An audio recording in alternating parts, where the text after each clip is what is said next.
Time for your weekend preview here. Pittsburgh Sports Style. Guy Junker, Ken Laird. Big showcase game for the Pitt basketball team at the Carrier Dome tomorrow, Guy. Looking forward to it, Ken, and they certainly have not been intimidated in the Carrier Dome in recent years, and it's kind of nice to play an old familiar foe after a lot of these new teams in the ACC the last couple of weeks. So I think they won 6 of their last 8 up there, so it's a nice test, but they certainly have shown that they're capable of winning on the road. Clearly Syracuse the best team they've played all year, maybe the best team they will play. Duke was preseason picked to win the league, but Cuse was 2, and they're good. As you say, that these teams know each other. Because of that, not that Syracuse has been totally dominant. They struggled with Boston College for a little bit earlier in the week. I do expect Pitt to hang in there, but it's the second game without Deron Johnson. Yeah. And they're bound to have a little growing pains here as they get their rotation set. And I mean, I don't expect them to win the game.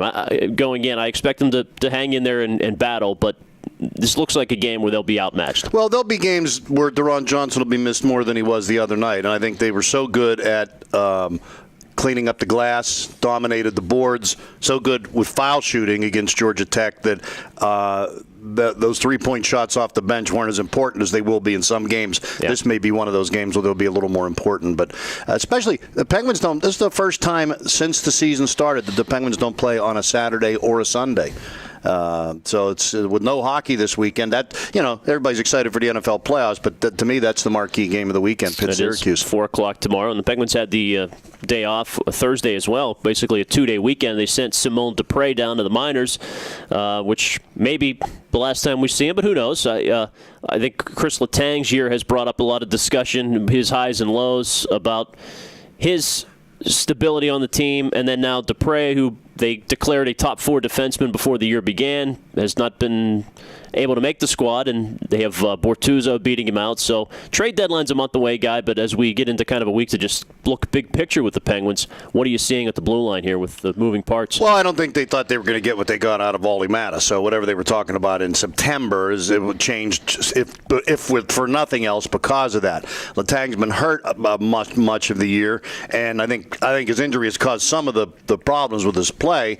The giveaways and some of the mental mistakes that he makes are frustrating, but there's a lot of talent in there. You got to think twice before you go giving that away, or at least make sure you get something good in return. This is a guy that finished in the finals for the Norris Trophy last year. This has been a bad year for him. He got hurt in training camp. He's been dealing with one form of an injury or another, playing through some of that, hasn't played a bunch of games. I'm not making excuses for him. I would just like to see him play a little more heady of a game. For a guy that's been around as much as he has now, I mean, his skating ability, his offensive abilities, I just think he can be better than he is. And I almost think it's like it's one of those, it's become an avalanche. He's trying so hard to play good that it's taking him out of his game, and he's playing bad. He's trying too hard. And they scored 2 goals in a series last year, so they need offense from their blue liners in come playoff time. They're going to need him. Well, they have a lot more. Last year, for the whole season, I think these numbers are right. I think they had 18 goals from defensemen total, and they're exactly where they would have been last year at 48 games.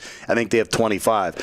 We had 2 goals from a defenseman the other night in the win over Washington. So I think they have had more offense from the defensemen, and that's coming with Letang missing a big chunk.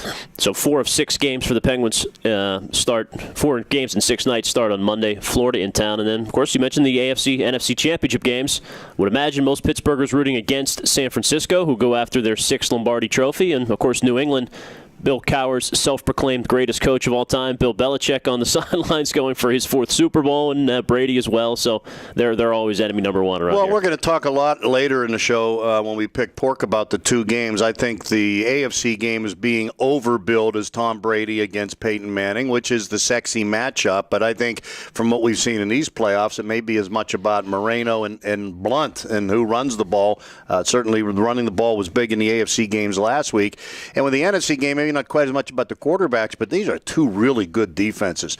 Seattle's has been good all year, and San Francisco's has really been good the last 8 games.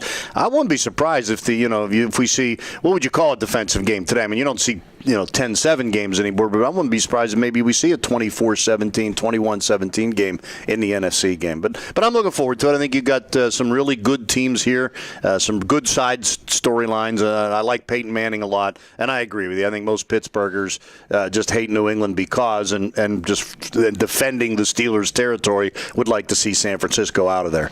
It all hinges on Omaha and $8 Walmart khaki pants. Guy Junker, Omaha Ken Steaks Laird. is trying to capitalize on that. This is TribLIVE.com.